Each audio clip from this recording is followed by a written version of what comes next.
Here. Oh, we got the mute. Okay. Had a bug. We're going to keep going. Hey, welcome to LTC Heroes Live by Experience Care. My name is Peter Murphy Lewis. I'm your host. Today I'm talking to author, consultant, long-term care lover. That wasn't on your resume, but I feel like I can say that. Michele Magner. She is the founder and CEO and coach of her own program. Michele, welcome to the program. Thank you so much for having me. Michele, you were a speaker. We're here at LeadingAge Nebraska. What did you come to talk about? My message today was what CEOs need to hear right now, a message from the floor. I think we have a pretty big disconnect from our corporate or home offices and the building, specifically the floor staff. So my hope was that I was building a bridge to help people reconnect with the mission, vision, and values of their organizations and their own purpose and why. I love it. A lot of times I find when people talk about bridge or communication or culture, it stays up in the theory. What did you try to deliver that would be actionable, that someone could walk away from this in Kearney, Nebraska today and tomorrow have a different impact inside their senior living community? My hope is that everybody goes home, looks up a list of core values and hones in on their top 3 core values. I love talking about values, so we might spend 20 minutes on this. Tell me, what kind of process do you go through if someone hires you to help you? What are the questions you start to ask to try to help them figure theirs out? Sure. I think part of it is just it's a lot of listening, of course, to people's stories, what they feel like their problems are, but we don't want to stay on that surface level. Our goal is always to get to the why is that bothering you, not just keeping it at, well, they said, she said, he said, right? We want to get down into like what is the viscerally triggered in your body and where are you feeling it in your body? So specifically, like if you maybe are feeling like someone is questioning your work ethic, potentially integrity is one of your core values, and it's because you're feeling attacked, like your character is feeling attacked, but really it's the value that's being attacked. So when we can hone in on that, the top 3, through what triggers me and where do I find peace, that allows people actually to focus on what brings them peace in their life, if that makes sense. It does. Have you done the work yourself? And if you feel comfortable, would you share some of your values? You betcha. So I had a family situation 5 years ago that really sent me over the edge. It was a decision an adult made I didn't agree with. It was not illegal. It just was very, very upsetting to me. So I spent about 6 months in a full pity party about why was this happening to me? How come this is happening? And what I learned was that my core values, once I started asking, but really, really, why is this bothering me so much, are integrity.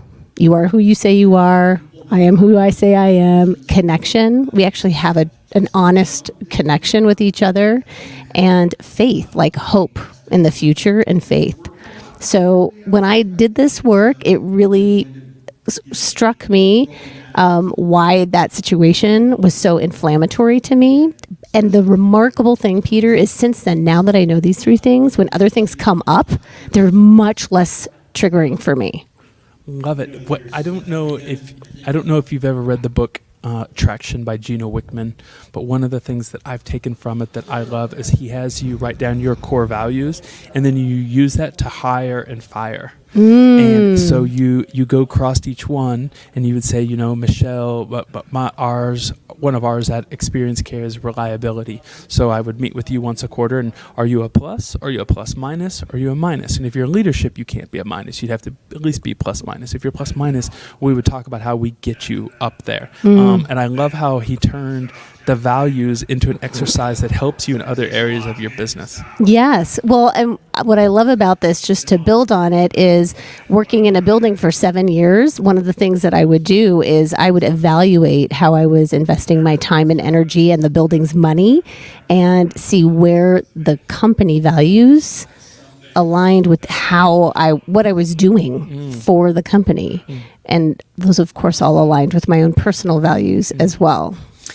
I know you have a podcast, so I'm gonna name drop a different podcast where they were talking about values last week, and it was interesting. I don't know if I agree with it yet, but I'm gonna share with it for a conversation. And they had on like I think it was like a Bitcoin billionaire, and he was really passionate about values, and we don't normally think some tech Bitcoin is going to care about values.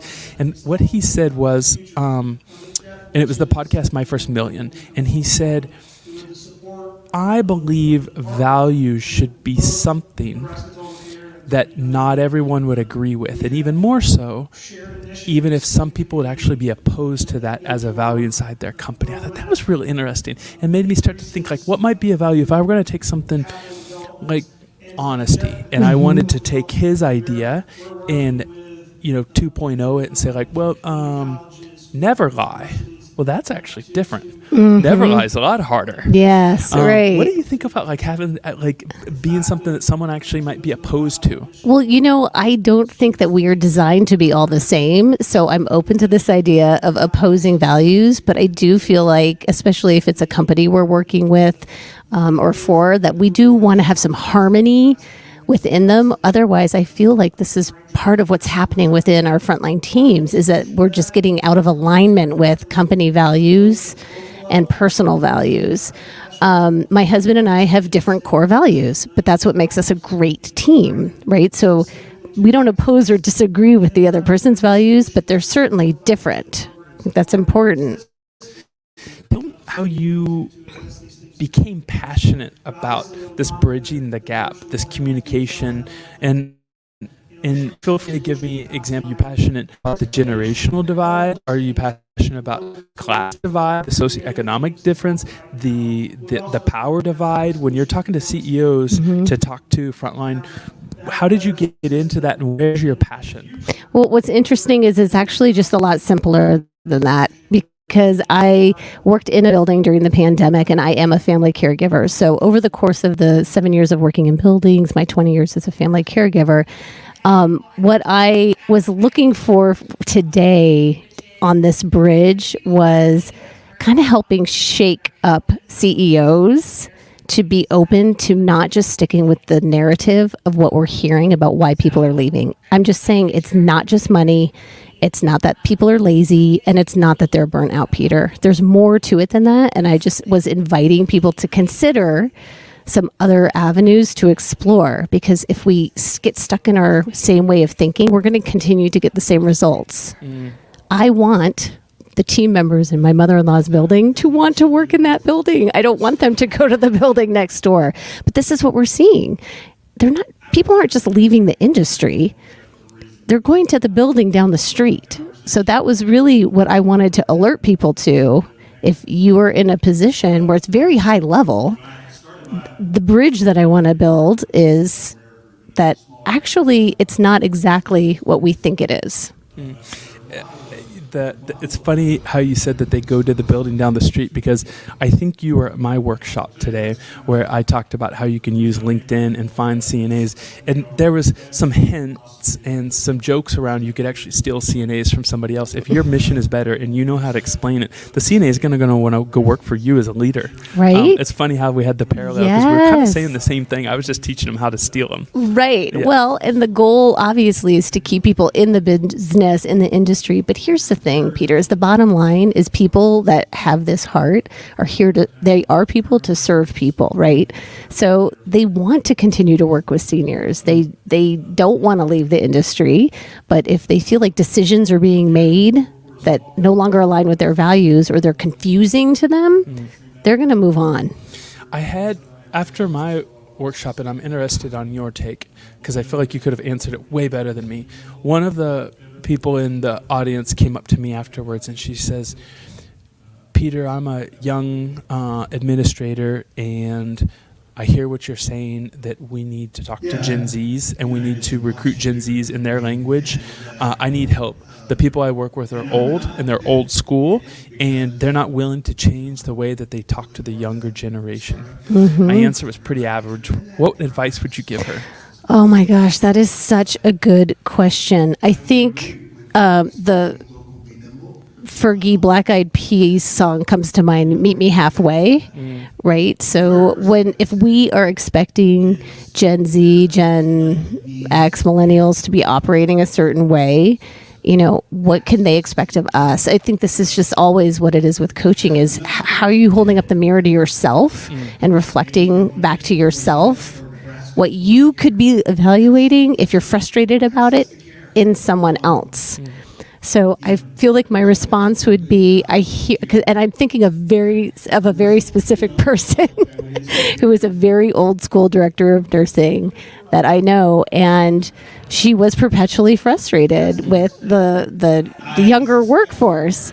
But there has to be, in my opinion, some collaboration and willing to see it from a different angle. That's maybe not a specific direct answer. It is a tough question. It was a good answer. Mine was try to remind them of a time when their parents and their grandparents told them that they were lazy or that they were too liberal or that what they were doing is not the way that you do things in traditional Nebraska, and that they looked like a rebel back when they were 20, and they just thought this old generation didn't know how to talk to them, and say and remind them that if we don't work to talk to Gen Zs, the staffing crisis is actually going to be worse. Well, that's a beautiful response because, I mean, truly, what is the outcome? What is the result we're looking for here? Yeah. What's next for you? What programs are you working on? What type of clients are you helping right now? What are the challenges that you see your clients are coming to you with? Sure. So as I was working in my building, one of the things that I saw over and over and over again were families that are really struggling. I mean, when you move someone into senior care, it's not the end of the road for the family member, right? And so I think of the reduce, reuse, recycle, green with the arrows. I think of teams, residents, and families, right? We all want to work in harmony to have the best experience. And the support families receive is just virtually nothing. We have beautiful social workers in the buildings. They're really focused on the residents and their well-being, quality of life. But there's just so much more that families need. So I designed this podcast, Inspired Caring, and a program to really help families with their mindset and then really designing a care plan for them. Because what I know professional caregivers and family caregivers is we give and give and give of ourselves until there's just nothing left to give. That reminds me of an interview on the podcast I did about two weeks ago with an attorney out of Tennessee named Rebecca Alderman, and she created a really cool program that I think would be a perfect combination, and feel free to correct me if I'm putting words in your mouth. She created a program that says one of the issues that first comes in when seniors first come in is the expectations of the family. So she set up a tool that is focused around the person who's bringing the senior, because that is who we need to work on the most. Yes, I love that. I mean, I think it's like dovetailed and sort of adjacent. So I think the 6 key areas of focus are our head, our thoughts, just what are our thoughts about making this move, that sort of thing, our intrinsic core values, keeping expectations in check is a huge one of the staff, of myself, of my loved one, not taking everything so seriously, intentional awareness, mindfulness, and gratitude. So those are the components of the program that I have put together, but she's absolutely correct. Expectation management is huge. I want to know where your influences come from as you have built out your programs and designed these tools that help your clients. Where do they come from? Right. I love this question. So you're asking what are the resources that I have sourced to put this together, create this who I am? Yeah, and I don't need a methodology. Right. 20 years ago, this book influenced me tremendously, and I've read 5 different things. Right. So I'm the kind of person that when I'm curious about something, I follow that curiosity and continue to explore and grow it. So I was very fascinated working in a SNF as to why we were aging differently. So I entered the Masters of Gerontology program. I knew that we needed better dementia education in the building, so I became a certified dementia practitioner. But really, some of my influences are Deepak Chopra and Eckhart Tolle and Oprah in her sage stage that she is in. Tony Robbins, just all of these mindset and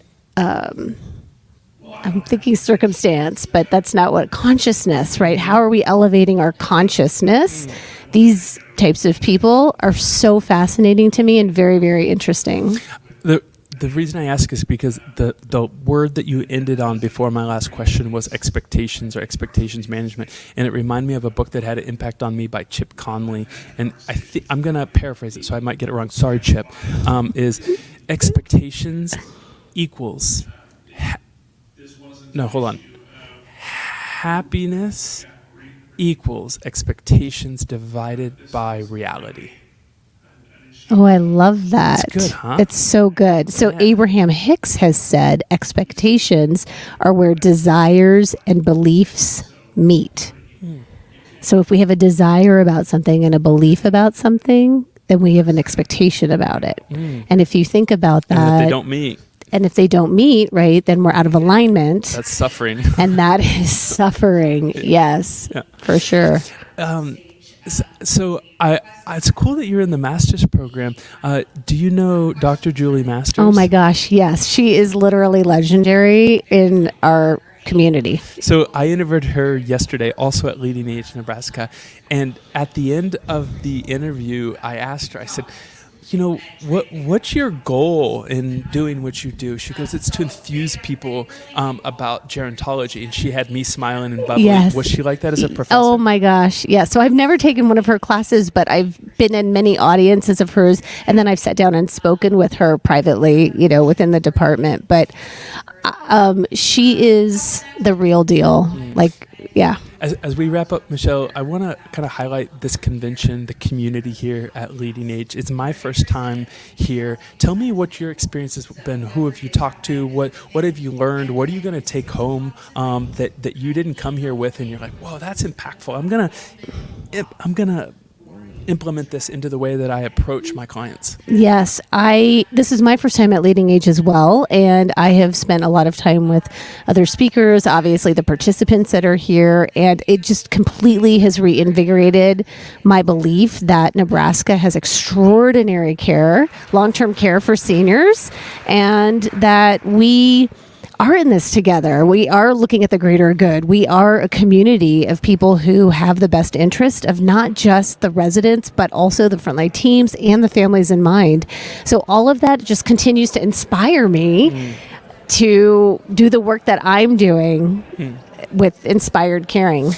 Michele, I normally when I go to conventions, I always do like rapid fire questions. This convention I haven't, but I know that you're going to have a good answer. So I'm going to ask you one rapid fire question, which is, if you could have one billboard on the outskirts of a rather large city, maybe in Nebraska, where 20,000 people, 30,000 people are going to see it every single day when they drive by, what are you going to put on that billboard and why?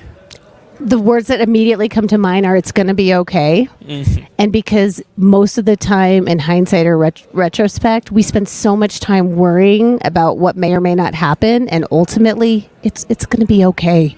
You're going to be okay. Maybe that's even better. You're going to be okay. Amen. Amen. Thank you for joining me on LTC Heroes. It was a pleasure, Michele. Thank you so much for having me.